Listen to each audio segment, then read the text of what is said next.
Vamos a ver, la definición de aflojamiento. Obviamente no se nos cae a nadie, es normal, la pérdida de fijación de los implantes y tiene una etiología multifactorial. Y podemos decir que puede ser la situación final tras una serie de efectos interrelacionados. ¿Cuál es lo que subyace detrás de un aflojamiento? Sobre todo si estamos hablando del aflojamiento aséptico. Pues básicamente es que por muy buenos, por muy bien pensados y por muy bien manufacturados que los materiales que tenemos nosotros y que se consideran prácticamente bioinertes, siempre tienen cierta capacidad de reacción con nuestros tejidos. Los fenómenos de lo que se llama la biotribocorrosión se desarrollan, digamos, a través de dos brazos. Una, a través del desgaste mecánico. Hay muchos tipos de desgastes, pero no vamos a entrar desde un punto de vista intelectual en todos los que hay ellos, pero baste solamente decir que de alguna manera hay una liberación de partículas procedentes, entre otros, de lo que es el polietileno, y que una determinada cantidad de partículas, solamente aquellas que tienen cierto tamaño, son las que son capaces de estimular una respuesta inmunitaria. Por otro lado, el metal, por ser metal y por bien recubierto que esté, de alguna manera es capaz de liberar iones, y esos iones, al reaccionar en tejidos salinos, no dejan de tener, digamos, también cierta interacción con los tejidos y pueden modular también esta respuesta inmunitaria de la que estoy hablando. Lo que subyace a todo esto, a cascada, es lo siguiente, por simplificarla mucho. Todo evento estimulador de las células de nuestro sistema de protección, de alguna manera, va a liberar una serie de mediadores, de citoquinas, que en última instancia van a desbordar el sistema de aposición y reabsorción de hueso, y realmente va a acabar estimulando a los osteoclastos, que van a aumentar su capacidad de demoler la interfaz que está junto con el cemento o con el metal, y de esa manera ir aflojando poco a poco el componente en cuestión. Por tanto, si lo miramos de un punto de vista práctico, tenemos que el aflojamiento no deja de ser una pérdida ósea, que en principio es lineal, que pone en cuestión la estabilidad del componente, y que si lo dejas, no deja de ser una crónica de una muerte anunciada, puesto que va a llevar a la descolocación del mismo, a aumentar en estabilidad, a aumentar de esa manera el desgaste de polietileno, y entonces de alguna manera sí, este es un bucle que se retroalimenta. Basta así además decir que si encima tenemos una infección, esto se consigue de manera más rápida y por otros medios. Desde el punto de vista de laboratorio, esto sobre todo se ha estudiado para la prótesis de cadera y obviamente en animales y in vitro, hay una serie de estrategias que podrían, si acaso, y solamente en aquellos casos que estamos hablando de un aflojamiento aséptico, de alguna manera disminuir o modular este tipo de cuestión. Por un lado está en la mejora de los materiales, por supuesto. Por otro lado estaría en intentar aplacar la ira de las citoquinas, como los que veis ahí arriba, el etanercept, los anticox-2, eritromicina, estatinas, fármacos que se utilizan para otras cosas, y se ha encontrado esta especie de utilidad marginal para estas situaciones. Y obviamente, esto lo sabemos ya, aquellos fármacos que de alguna manera modulan la cascada de la desintegración del hueso, como el bifonato, el roxifano, el renato de estroncio, incluso ciclos intermitentes de PTH se han demostrado eficaces en detener o modular, en todo caso, el avance de los aflojamientos. Pero ahora vamos a ir a lo que se ocupa como clínicos, que realmente es el diagnóstico. Realmente el diagnóstico del aflojamiento se puede llegar a hacer a través de una serie de pruebas que vamos a empezar a repasar, pero en el fondo, o lo que subyace detrás de todo esto, es realmente distinguir, dentro de lo que sería el algoritmo de toma de decisiones de la prótesis dolorosa, distinguir si se trata de séptico o aséptico. El primero de las pruebas que utilizamos, y la más inmediata, es la radiología simple. ¿Pero qué exigen una prótesis de rodilla? Que sean dos proyecciones bien centradas y ortogonales. La mayor parte de las veces estamos acostumbrados a ir tirando, a salir del paso con radiografías que no nos convencen, pero que realmente no sirven para nada. Ejemplo, una rodilla en flexo, si haces una radiografía AP, siempre vas a encontrar la interfaz de la tibia no realmente perpendicular a la línea del rayo. Por tanto, te vas a perder todo lo que esté pasando en esa interfaz. O un componente femoral que está ligeramente torcido y que te está haciendo perder, debido a su morfología, pues realmente lo que está pasando detrás de ese escudo anterior. ¿Qué podemos ver en radiografía simple? El alineamiento y la posición de los componentes, lo que nos puede, digamos, ir diciendo qué puede ocurrir si esto sigue yendo por esa vía. Obviamente un desgaste del polietileno, las radiolucencias, las subsidencias, los cambios de posición de componentes. Vamos a repasarlo un poco. Esto es un poco lo que se ve en una prótesis absolutamente aflojada. Tenemos una subsidencia o hundimiento de los componentes, más apreciable el componente femoral, y luego una cámara de movilización alrededor de los interfaces en las que podéis ver que realmente hay un espacio claro. Esto es muy claro cuando lo veis así, pero muchas veces, si nos atenemos a los criterios de lo que es una radiolucencia, y esas radiolucencias tienen la traducción, lo que es un aflojamiento, tenemos que andar midiendo dos cosas. Primero, el tamaño. Solamente las que se consideran de 2 milímetros en adelante son las que consideran aflojamiento, las que están en 1,5 milímetros se consideran indiferenciables en el sentido y necesitan un seguimiento posterior. Y luego hay que decir también de lo que quedó así cuando se le operó a lo que está avanzando. Por tanto, tenemos un seguimiento de radiografías o realmente no vamos a saber si lo que estamos viendo es una aparición reciente o simplemente un sitio donde nunca llegó el cemento. Fijaos, en este caso le he traído es un desgaste masivo del polietileno, en el que, si os dais cuenta, pues no ha habido ningún criterio de aflojamiento a nivel de los componentes, salvo alguna oquedad en el escudo anterior, que lo mismo estuvo siempre así. Es para que veáis por qué unos pacientes ponen de manifiesto probablemente clínicas de aflojamiento, mientras otros que no. Probablemente en esa modulación de la cascada de los osteoclastos y los osteoblastos, en este caso, los osteoclastos no llegaron nunca por ser estimulados a producir esa demolición de los interfaces. Este es la clásica tibia, como se aflojan por la forma de caminar del ser humano, las cargas van a medial y, por tanto, la tibia siempre tiende a aflojarse haciendo una inclinación en varo. Estas inclinaciones son masivas cuando te estás presente una infección, como este es el caso. Todo es mucho más exuberante y llamativo. A veces las radiografías nos sirven para ver lo que puede ocurrir. Por ejemplo, aquí se llega a ver que este mal alineamiento, este mal balance de partes blandas, conduce a una decoaptación de la rodilla por fuera. Incluso aunque el paciente llegara un momento que soportara el notar esa inestabilidad que pudiera tener durante la deambulación, probablemente estaría sometido a un mayor desgaste por mal balance del polietileno en la parte interna y, por tanto, a un desgaste. Por tanto, estos pacientes son los que hay que vigilar de cerca porque pueden convertirse en un momento en un aflojado asépticamente. Y por otro lado, también nos vamos a encontrar aflojamientos cuando no se siguen los criterios de los rescates. En este caso, realmente nunca se fijó uno en las zonas de Morgan-Jones para llegar y hacer una estabilización adecuada del componente tibial. Junto con las solicitaciones exageradas de este tipo de prótesis más constreñidas, pues obviamente iba a pasar lo que iba a pasar. Y otras veces, cuando esto ocurre de manera pasiva, como este caso, en que obviamente prótesis muy constreñida, probablemente con rotura del ligamento lateral externo por la forma en que abre y una fijación en la interfaz de no muy buena calidad y obviamente dejación de la paciente, que da lugar a que a veces nos encontramos con este tipo de fenómenos. Una de las cosas que, revisando algo para poner nuevo en la charla, que me he encontrado, que en rodilla no se utiliza, pero que en cadera a lo mejor los que dediquéis a esto habéis llegado a entender, es la automosíntesis digital. Es una especie de solución de radiación de poca intensidad que te está a mitad de camino la resolución entre lo que podría ser un TAC con un sistema de reducción de artefacto y una radiografía simple. Básicamente no deja de ser una especie de, como cuando haces la pantomografía de una boca, es una radiografía panorámica y luego con un ensamblaje mediante un algoritmo de las imágenes en sí.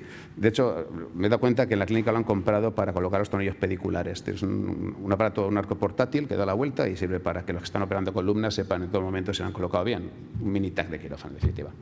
Esta es para que veáis un poquito la calidad. A la izquierda sería lo que sería una radiografía convencional. En el centro estaríamos hablando de lo que sería esta técnica, la tomosíntesis, y en el otro lado sería el TAC. Como veis, está a mitad de camino entre los dos, nada que ver con la información que un buen TAC con un borrado de artefacto puede darte, pero desde luego se mejora la calidad con respecto a una. Otra de las técnicas de imagen que podemos utilizar es el TAC con reducción de artefacto metálico.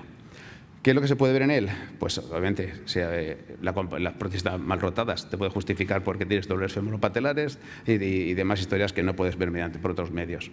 Las radiolucencias, las imágenes quísticas, fracturas, 1000 cosas. Vamos a ver un poco qué traducción tienen las imágenes de radiografía con respecto a las imágenes que podemos encontrar en el mismo caso en un TAC. Obviamente aquí vemos una radiolucencia en la parte medial del tibial, quizá no se pueda apreciar del todo, y sobre todo esta distancia que puede tener algo más en fémur, pero bueno, de alguna manera tenemos dudas, pedimos el TAC.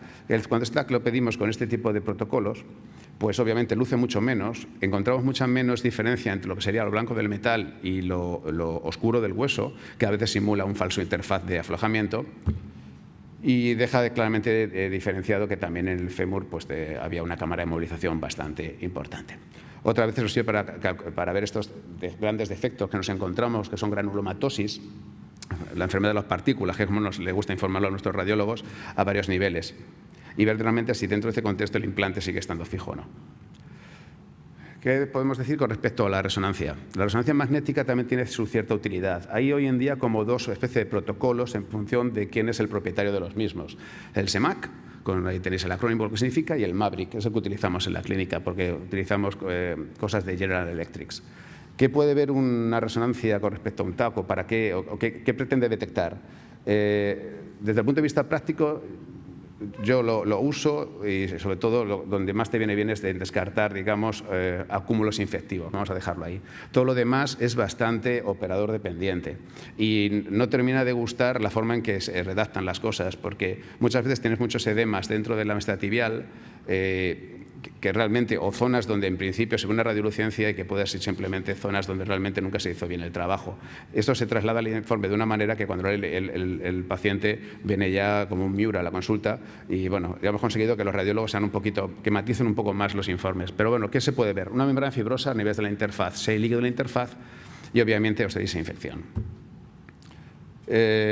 Casos de granulomatosis en algunos niveles, como por ejemplo esta rótula, que prácticamente es una rótula huera, en el otro lado también otro cúmulo parecido, y imágenes de lo que se supone una calidad estándar de este tipo en las secuencias MAVERICK cuando tenemos que aplicarlas a una prótesis. La verdad que, bueno, de alguna manera, veis, se quita bastante el destello.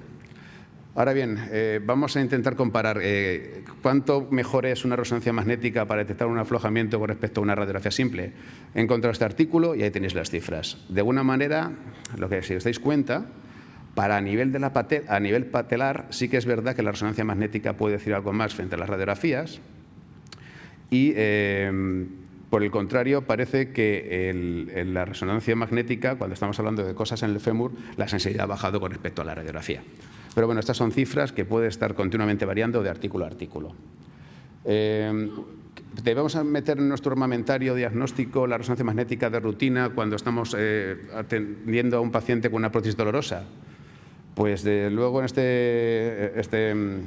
esta revisión sistemática te habla que es útil para estas cosas y inútil, por supuesto, hacer una prueba estática pues para problemas dinámicos. Esos se exploran en consulta o cuando el paciente habla de algo, tú ya vas orientando hacia aquello y no vale para artrofibrosis.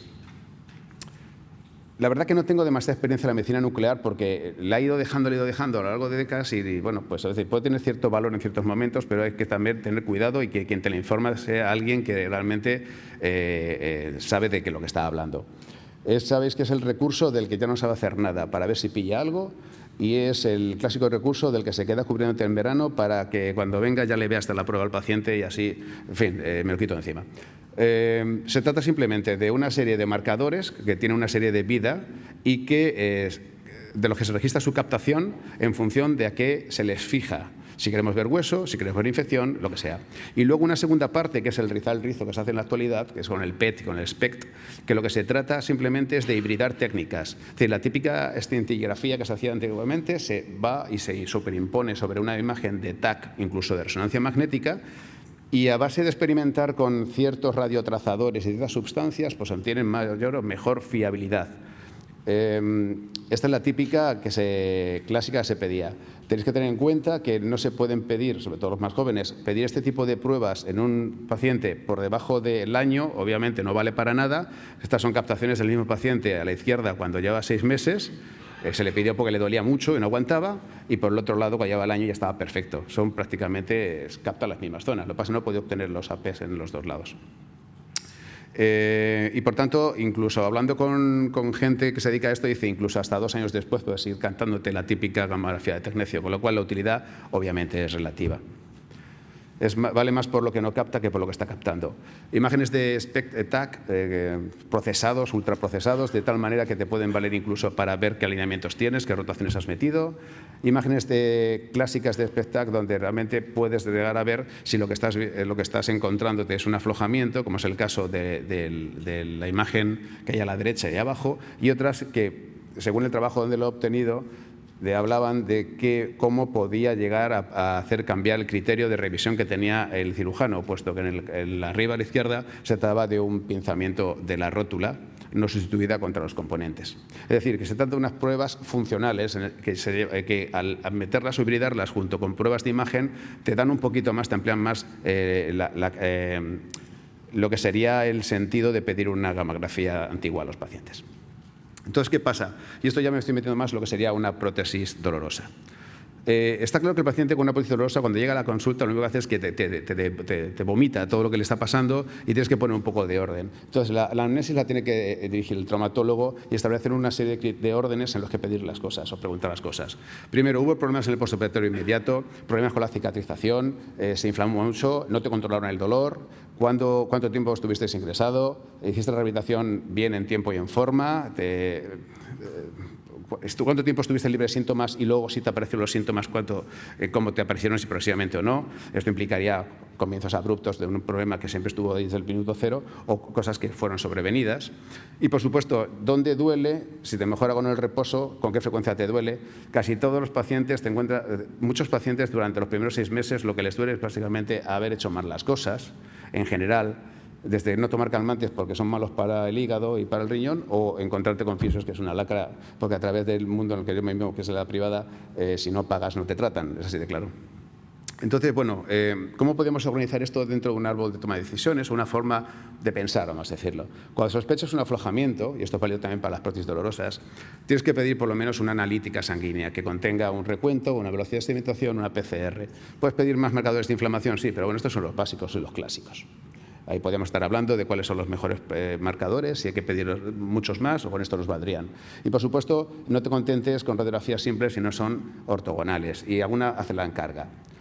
Si no llegas a un diagnóstico concreto o si realmente tienes una sospecha de infección, vete a una artrocentesis, incluso una biopsia de la geoda que tú te parezca que no debería estar ahí, o incluso de la sinovial, y ya dedícate a aplicar los criterios de Parvici, que es la única herramienta que tenemos de alguna manera para poder funcionar de esta manera, con todas sus partes buenas y partes malas. Siempre trabajamos con incertidumbres, con posibilidad alta de o posibilidad baja de. Y por otro lado, volviendo un poco al algoritmo principal, lo que estamos viendo aquí es que una vez que con la radiografía no te quedas conforme o ves algún hallazgo que deberías matizar, puedes pedir ya una prueba un poco más sofisticada, o el TAC o la resonancia magnética con supresión de los artefactos. Quizás estás sospechando que su dolor femopatelar no es que tenga la rótula suelta, o que de alguna manera te interesa abundar más en lo que sería una posibilidad de infección, puedes pedir a lo mejor un PET-TAC, que tiene quizá cierta tendencia más a detectar infecciones. Y si quieres hacer una cosa, un análisis mucho más funcional, vete a un SPECT. Las gamografías convencionales, aunque están escritas, la verdad que se pone la en tercer orden por esa misma razón. Y quizá con esto te puedas contentar o puedas llegar a obtener una imagen clara que te satisfaga, porque habrás llegado a tu meta final, que es detectarse un aflojamiento. Os voy a poner un caso clínico para distinguir lo que sería el aflojamiento de otra serie de complicaciones que vienen por la misma vía, que no dejan de ser complicaciones vamos a decirlo, de la inmunidad del paciente. Este implante es una Scorpio puesta hace 10 años o 15 años, no sé cuánto más. La paciente estuvo yendo bien hasta que llegó un momento que empezó a ir mal.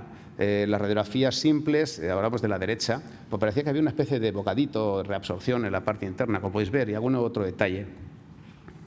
Pero sobre todo en el lateral es cuando más se veían los problemas. La paciente acudió de manera brusca porque había notado un dolor y como que le salía un bulto en la cara anteromedial de la tibia. Y es que habéis visto que lo que fuera pues le había roto la cortical a ese nivel, como veis en las radiografías. Se ve un poco regular porque no he podido ecualizarlo mejor, ya lo siento. Pero bueno, son imágenes de resonancia magnética en la que se veían los grumos, vamos a decirlo, los granulomas que tenía como consecuencia del problema del polietileno. Este es el caso típico, es decir, tenemos una granuloma ahí que me está ocupando 3/4 partes de la tibia, está floja, no está floja, es que realmente el aflojamiento se mide por otros medios. Es una debilidad de la tibia, pero no realmente un aflojamiento. De hecho, cuando fuimos a rescatarla, lo que hubo que hacer es que realmente, para no romper la poca cornisa nos quedaba, hubo que, digamos, fresarla con una broca, un burde, una broca de dentista, todo alrededor para sacarlo lo mejor que pudimos, porque tenía mucho cemento por detrás. Y obviamente eso a ver cómo lo acoplas si no rompes nada, intentando no romper el jarrón chino.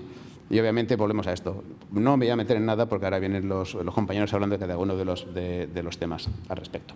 Por tanto, como conclusiones, el detectar el aflojamiento está imbricado en la detección de por qué duelen las prótesis, pero no hay que confundir el se está aflojando, y esa es la causa de que te duela, ante unos hallazgos que en el fondo no son realmente o absolutamente convincentes, con el que se te ha aflojado, que sería se te ha cambiado de posición de los componentes y estás teniendo una inestabilidad y etcétera. Y obviamente es que tener en cuenta que a veces, por muy huecos que os parezcan los extremos de los huesos, los implantes no están tan flojos. Por tanto, ir con todo el armamentario para evitar que tengáis contingencias en ese nivel. Muchas gracias.